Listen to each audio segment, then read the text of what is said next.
Hello ka-umami! Isama ko naman kayo dito sa aming first time experience dito sa Bayok Sky Hotel. Ito ang isa sa pinakamataas na gusali dito sa Bangkok at meron silang seafood buffet dinner.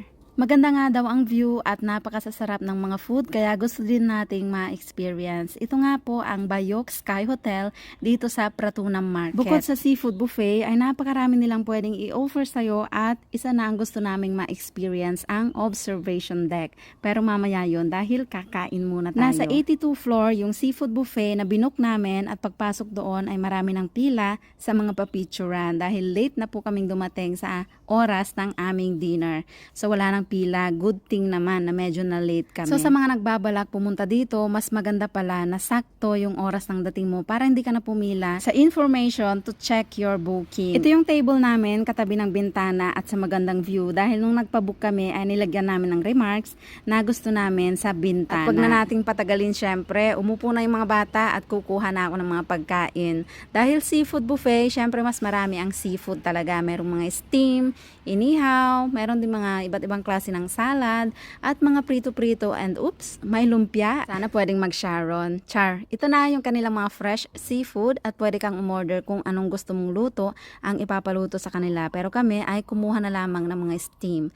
Meron din of course mga pizza, meron ding mga made to order na beef soup na napakasarap, sobrang nagustuhan namin. Piniritong napakalaking isda na tinitimplahan nila at nagiging yum. Ito namang ubunsen na tinatawag para siyang pansit. Meron din silang stir fry at curry seafood, pad thai at iba't ibang klase ng prutas na ready to eat na.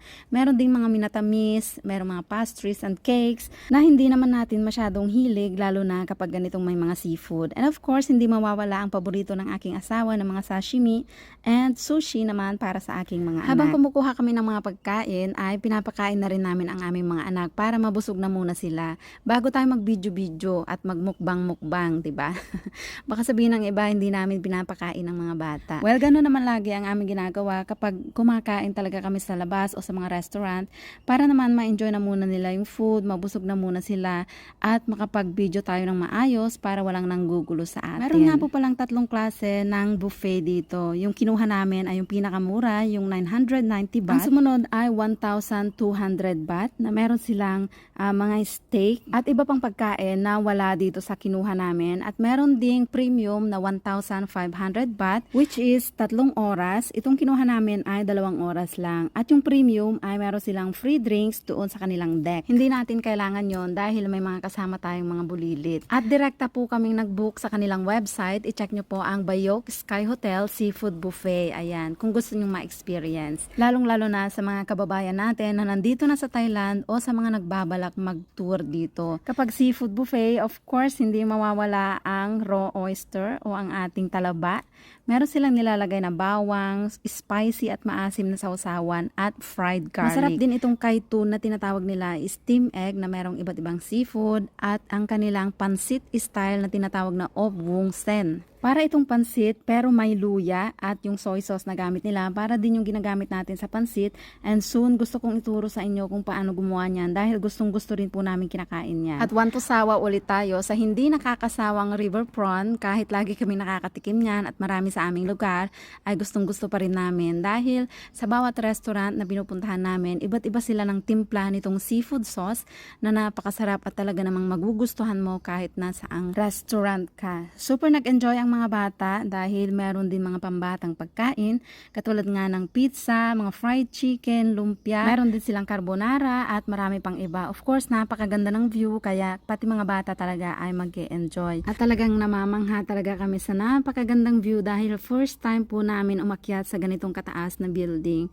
At merong lumapit na mama na merong daladalang monkey at gumawa nga siya ng mga balloon para sa aking mga anak na sobrang ikinatuwa din nila. Pagkatapos naming mabusog sa mga seafood ay tumayo na ulit kami para kumuha pa ng more pagkain, itong pad thai at mango sticky rice. Syempre ito yung hindi natin palalampasin dahil isa ito sa pinaka mga popular na Thai food na gustong gusto ng lahat. At kung naku-curious kayo at gustong gumawa ng mango sticky rice, meron na po akong uploaded video na complete recipe and procedure kung paano gawin ang authentic Thai mango sticky rice. So ganyan lang po karami yung tao, hindi naman masyadong siksikan, at kami lang na naman ng aking pamilya ang maingay at magugulo. Ito po ang pad thai na tinatawag dito sa Thailand. Ito po ay isang klase ng noodle na maasim-asim, manamis-namis, may kasamang shrimp.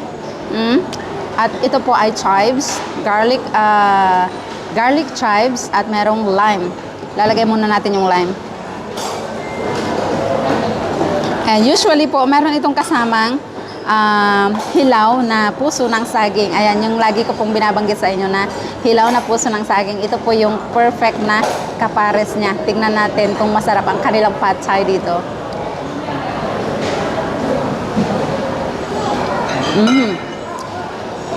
Maasim-asim, manamis-namis. At yung seafood flavor niya, lasang-lasa mo. Meron itong peanut, dried hipon. Ang pampalasa po niya ay patis at merong asukal, kaya manamis-namis. At spicy din dahil merong chili flakes. At ganito nila kainin. With garlic chives.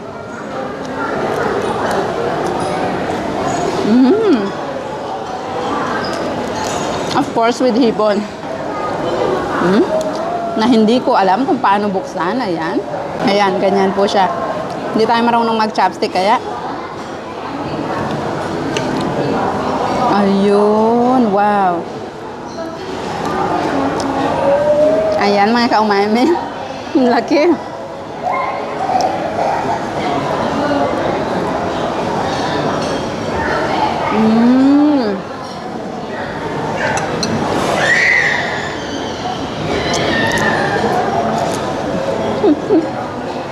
Harap.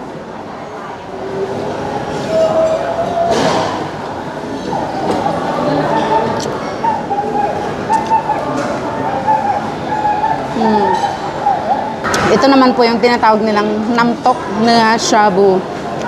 Ayan, yung beef po niya ay shabu slice. Tikman muna natin yung soup.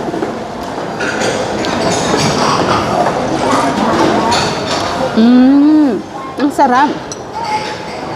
Napakalasa. Maasim-asim at may mga gulay po siya. Kangkong. May taba-taba, mga kaumami.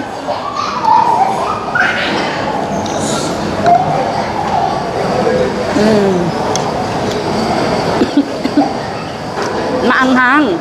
And of course, mga kaumami, hindi po mawawala ang kaunyaw mamuwang na tinatawag nila or mango sticky rice with coconut milk. Tikman natin kung pasado ba ang kanilang mango sticky rice. Wow! Okay. Yan.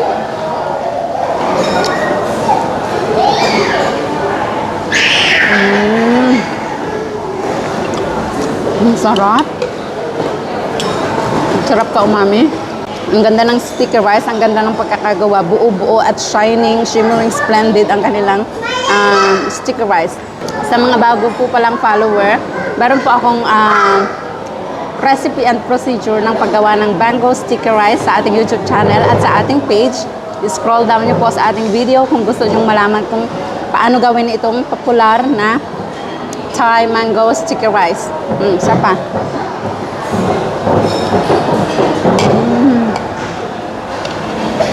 Ang sarap.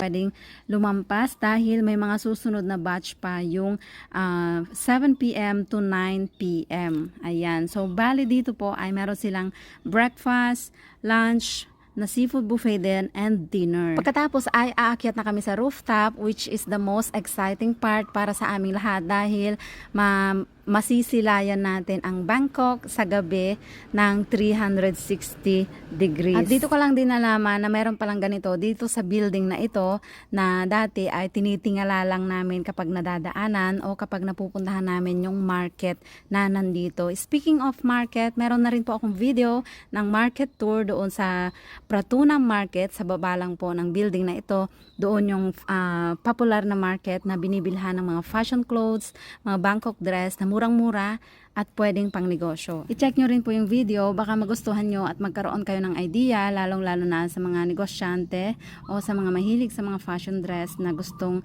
mag-shopping dito sa Thailand. So ito na po yung napakagandang view ng Bangkok. Ganito pala ang itsura ng Bangkok sa gabi. Super na-amaze kami. Hindi naman halata. So ayun lang mga kaumami, I hope nag-enjoy din po kayo sa video na ito at kung nagustuhan niyo po ang video, please share. Baka ikaw naman ang susunod na mapadalhan natin ng 1 Gcash sa susunod na mamimili tayo ng Lucky Sharer. Thank you for watching. Bye!